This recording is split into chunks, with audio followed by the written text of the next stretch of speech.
What a career Ridley Scott has had. The man's 85 now, and looking back over his filmography, his achievements are brilliant. Alien, Blade Runner, Thelma and Louise, Gladiator, The Martian, and a million more.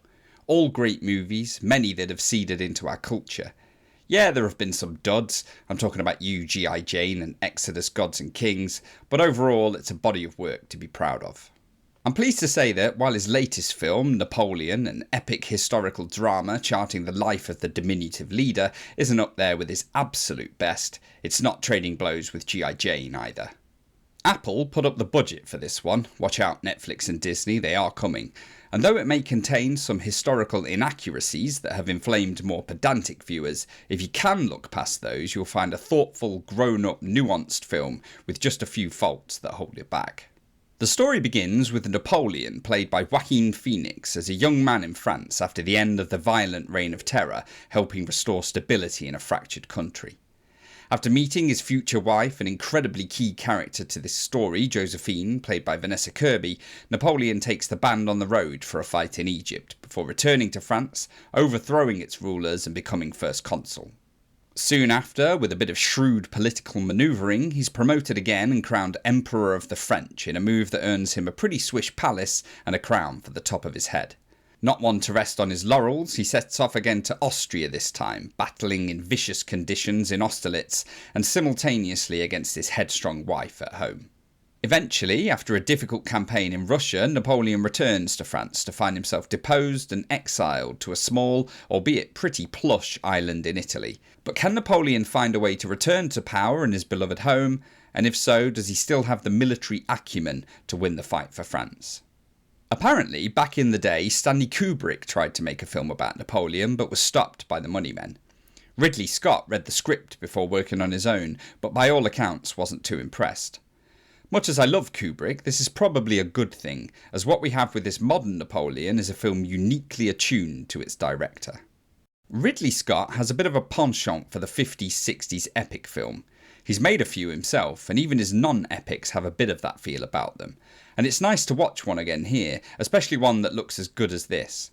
The reported budget for Napoleon is $200 million, but boy does it wear that well. The movie is gorgeous. The cinematography is sublime. The lighting brings life and variety to every scene. You could watch this film with the sound off and still give yourself a treat. The filmmaking flows nicely too, one scene rolling into another without any friction. It reminds you of how good Ridley Scott is as a director and makes you want to watch his old stuff again. Speaking of scenes, while the film isn't stuffed with memorable ones, there are a few that stand out. The battles at Austerlitz and Waterloo have that muscular Lord of the Rings feel, and there's a great face-off towards the end of the film between Napoleon and a French army unit that's captivating.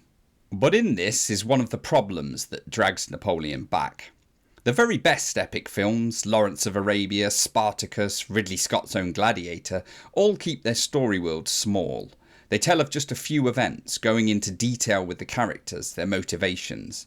This latest Napoleon is a broad sweep of his whole life, perhaps too broad for its admirable 2.5-hour runtime. When events such as Austerlitz, the campaign to Russia, Napoleon's return to France are all handled in less than 10 minutes of screen time, you're really just glossing over them. I hate to say it, but perhaps this one would have been better suited as a TV show. It's not surprising then that in the search for a smaller story within the bigger one, Ridley Scott and his scriptwriter turn to the relationship between Napoleon and his wife Josephine. Indeed, they're the only characters drawn in any detail in the film, and for a good chunk of it I wasn't sure the relationship they built was actually working. It's depicted in a very realistic way. There's anger, laughter, love, hate, betrayal. This is no token princess, a prize for Napoleon for winning his battles. If anything, Napoleon is powerful in his professional capacity, but powerless with his wife. She dominates him, and it all feels at odds with the crusading warrior we see. It only resolves right at the end of the film, when it ties those loose ends together, and you realise that this mixing of the personal and professional is actually what the film's all about. Napoleon, as he is forced to say by his wife, is nothing without his Josephine. Unfortunately, neither of these characters is particularly likeable, nor is anyone else in the movie for that matter, so it's hard to root for them. I watched Ridley Scott's own Gladiator recently, and it's surprising how much filmmaking has changed over the last 25 years. In Gladiator, there are evil characters, honourable characters, and one or two in between. Modern films, like Napoleon, certainly carry more complexity in their scripts, more grey areas, but I'm not sure it's always at the service of the story. And while this film just about holds it all together, it was certainly close. Thankfully, the performances of the two main actors are on point. It's a good job as they carry pretty much everything. Joaquin Phoenix isn't the best he's been in his career, but he's still magnetic as Napoleon. It's a muted performance, but it carries weight. A look, a glance, a breath, a pause can mean the world from a talented actor like Phoenix, and this film is proof.